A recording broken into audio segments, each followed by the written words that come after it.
Rain came down like the sky was angry with the whole city. Not soft rain. Not romantic rain. This was the kind of rain that slapped the street, flooded the gutters, and turned every bus stop into a cold little prison for anyone who had nowhere else to go. Marcus Reed hated days like this. Not because he was afraid of water, but because rain always brought memories. The kind you try to bury under work, under parenting, under I'm fine, until one day the clouds open and everything you buried starts floating back up. He pulled his jacket tighter and glanced at the time on his cracked phone. Late. Again. But when you're a single dad, late is basically your middle name. His 8-year-old son, Jaden, would be waiting at home with the neighbor. Dinner half cooked. Homework half done. 100 questions ready.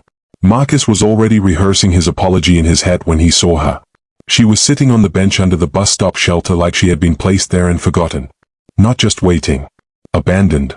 The first thing Marcus noticed was her dress. A simple blue dress, too thin for this weather, clinging slightly from the damp. Not the kind of dress someone wears when they're heading somewhere important. More like, the only decent thing she owned. The second thing he noticed was her posture. Her shoulders were stiff, like she was bracing herself for another disappointment. And then he noticed the white cane. It rested against her knee, angled the way blind people hold it when they're trying to look calm but still listen for danger. Her eyes were covered with a black cloth, either a blindfold or a thick wrap to keep rain out. Still, Marcus could tell she wasn't looking at anything. She was listening. Counting. Surviving. The shelter around her was empty, but she wasn't alone. She had a small bag beside her, cheap, worn, and zipped tight like it held her whole life. And her fingers kept rubbing the strap like she was praying it wouldn't be stolen. Marcus slowed without meaning to. He told himself, keep walking. You're late. You don't know her. This city is full of hard stories. But his feet ignored him. Because he saw something else. A bruised mark near her wrist. Not fresh blood. Not dramatic. Just the dull, ugly color of someone being grabbed too hard. And the way she flinched when a car horn sounded, like her body expected shouting to follow. Marcus stopped at the edge of the shelter. Rainwater dripped off the roof in steady little streams. His voice came out gentle, the same way it did when Jaden woke from a nightmare. Hey, are you alright? The girl didn't turn her head toward him right away. She froze first. Her chin lifted slightly, listening. Measuring his voice. Testing whether it was safe. Then she angled her face in his direction. I'm fine, she said quickly. But her voice lied. It was the kind of I'm fine people use when they've learned nobody helps anyway. Marcus swallowed. You're out here in this rain, he said. And it's late. Do you have someone coming for you? A pause. Then she answered, softer this time. Someone was coming. That sentence hit him like cold water down the back of his shirt. Someone was coming. Meaning, they didn't come. Marcus crouched a little, not too close, just enough to show he wasn't towering over her. My name is Marcus, he said. I'm not trying to scare you. I saw you sitting here and... Her fingers tightened around her bag strap. Please, she whispered, I'm not asking for money. Marcus blinked. I didn't think you were. Silence. The rain made a steady hiss around them. In the distance, the city moved on like it didn't care. Marcus looked down at her blue dress again, how it was neat but worn, how someone had tried to keep it clean even when life clearly wasn't clean. Are you hurt? He asked. She shook her head, but it was a quick shake, defensive. No. Marcus didn't push. He pointed instead, carefully, like he was talking to a skittish animal. That mark on your wrist, someone grabbed you. Her breathing changed. Not louder. Just, different. Like she was trying not to cry. I fell, she said. Marcus let that hang in the air for a moment. Then he nodded slowly. Okay.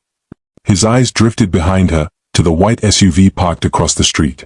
A red light blinked on a security camera pole nearby. He didn't like the feeling in his chest. He'd seen this before. Not in movies. In real life.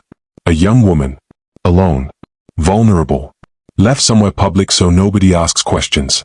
So the person who did it can say, I don't know what happened to her. She left. Marcus stood and pulled his phone out. I'm going to call someone, he said. A friend, okay? Or, I can call the police. Or an ambulance. The girl's head snapped toward him. No, she said fast. Too fast. Please don't. That wasn't fear of the police. That was fear of what someone else would do if police got involved. Marcus lowered his phone. All right, he said calmly. No police. Not yet. But I'm not leaving you here. She hugged her bag tighter. You don't have to stay. I know I don't, Marcus said. But I'm going to. He took off his jacket. Her head tilted, listening. He gently draped it over her shoulders. She stiffened, then relaxed a little when she realized he wasn't trying to touch her wrong. It was just warmth. Human warmth. Her voice broke a bit. Why are you doing this? Marcus exhaled. Because he had a son at home.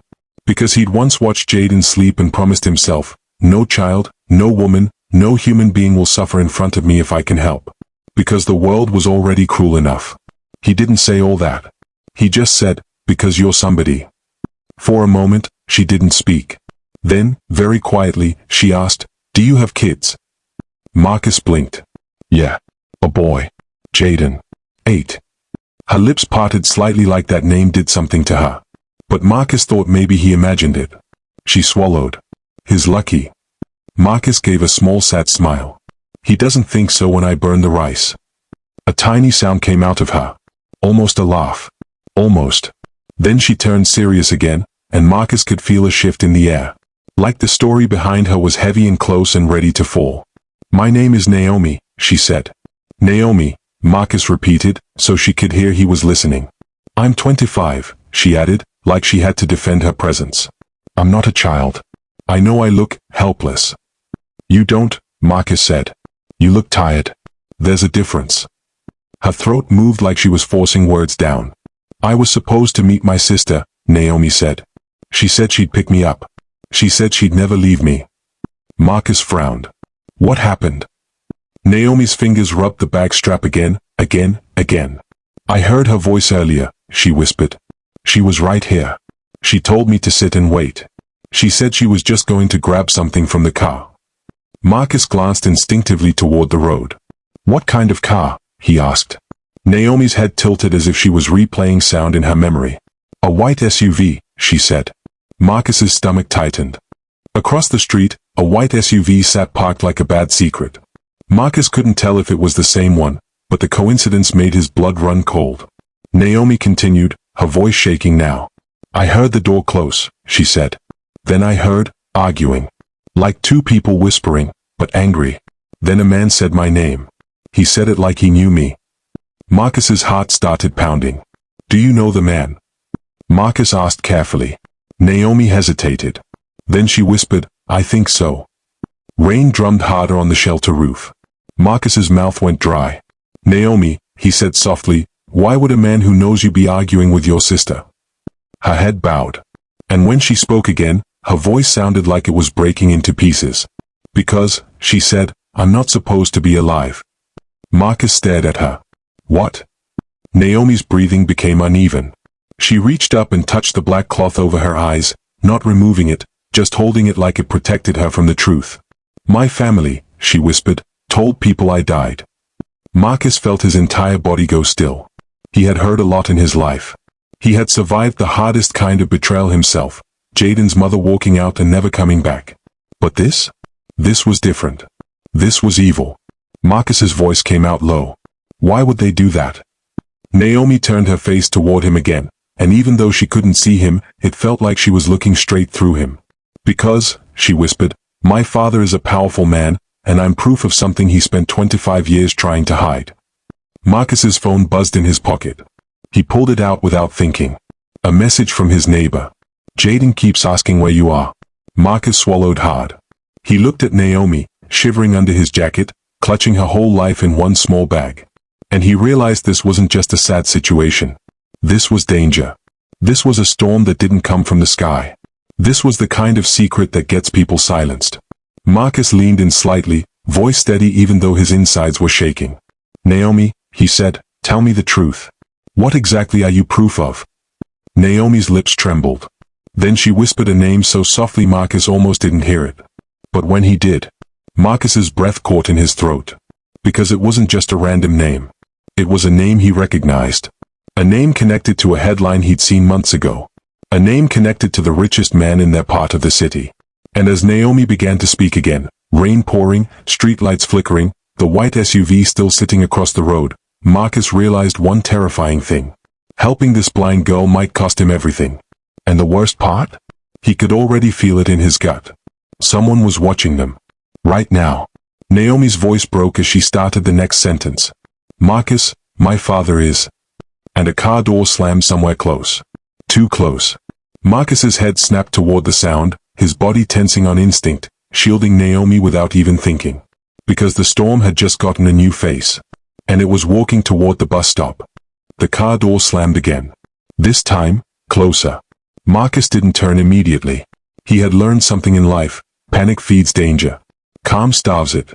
Naomi stiffened under his jacket. Her fingers dug into the fabric like it was the only solid thing left in her world. I hear him, she whispered. That's his walk.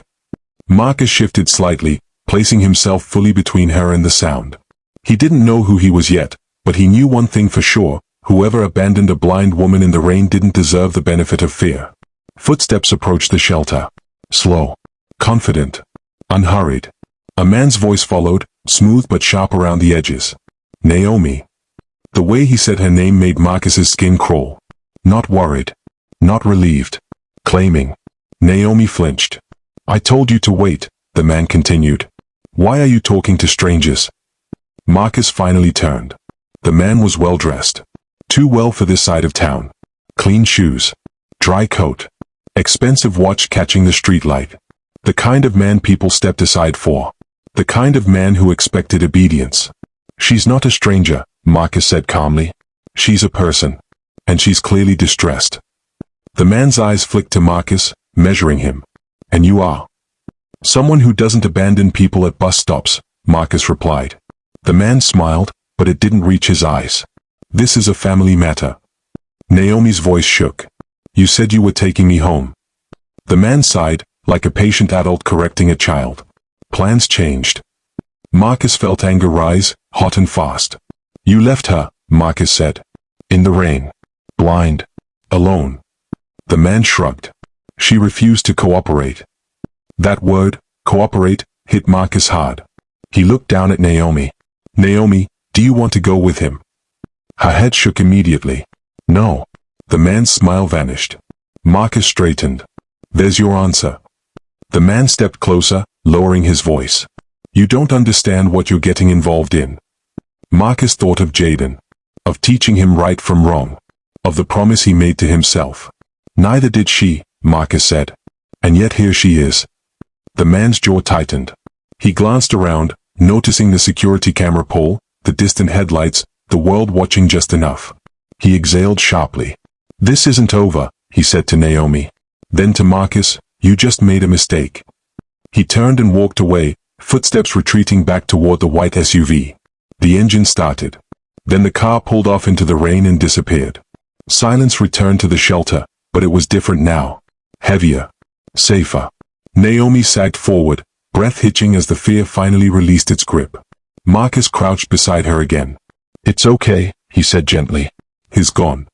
Her hands trembled. He won't stop. Marcus nodded. Then neither will we. He helped her stand slowly. You're coming with me. To where? She asked. My home, Marcus said. My son is there. We'll figure the rest out together. Naomi hesitated. I don't want to be a burden. Marcus smiled softly.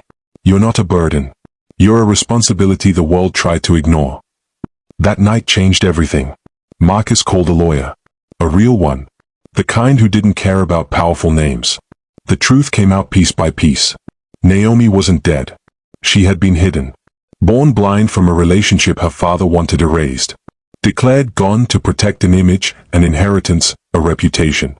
Her sister hadn't come to save her. She had come to finish what silence started. The case shook the city. Headlines exploded. The powerful man fell, from boardrooms, from society, from lies he built his life on. And Naomi? She moved into a small room down the hall from Jaden's. Jaden, who took her hand without fear and said, It's okay. I can describe things to you. She laughed more after that. Marcus watched her grow stronger, not because life suddenly became easy, but because someone finally stayed. Months later, on a quiet evening, Naomi sat on the porch in her blue dress, listening to the wind move through the trees. Marcus joined her. You ever think about that night? She asked. Every day, Marcus said. She smiled softly. If you hadn't stopped. Marcus shook his head. If you hadn't spoken. They sat in silence for a moment. Then Marcus said, you know what scares me most? What? How many people walk past bus stops every day? Naomi nodded. And call it not my problem.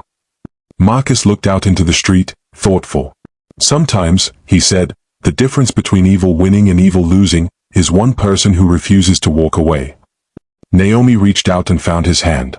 The moral is simple, but not easy. The world doesn't change because of powerful people. It changes because of ordinary people who choose to care. And sometimes, saving one abandoned soul ends up saving your own too.